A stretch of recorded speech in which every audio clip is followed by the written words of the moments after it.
নমস্কার সবাইকে, আরও একটা নতুন ভিডিওতে সবাইকে স্বাগত।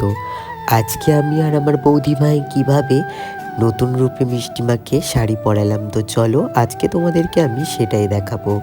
মাকে প্রথমে সায়া ব্লাউজ পরিয়ে নিয়েছিলাম, তারপরে মায়ের জন্য যে বেনারসিটা কিনে নিয়ে এসেছিলাম সেই বেনারসিটাই যেহেতু আজকে মাকে পরাবো, কারণ প্রতি বছর মাকে এই লাল বেনারসি আমরা পরিয়ে থাকি, নতুন করে সাজাই মাকে।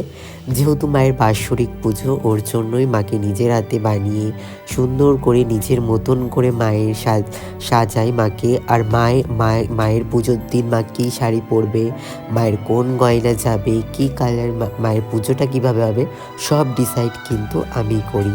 কারণ মাকে কী শাড়ি পরানো হবে, কীভাবে মায়ের চুল পরানো হবে, সবটাই কিন্তু আমি করি মায়ের পুজোয়। যেভাবে মাকে সাজানো হবে, যেভাবে মাকে বরণ হবে, সবটাই আমি ডিসাইড করি। আর কেমন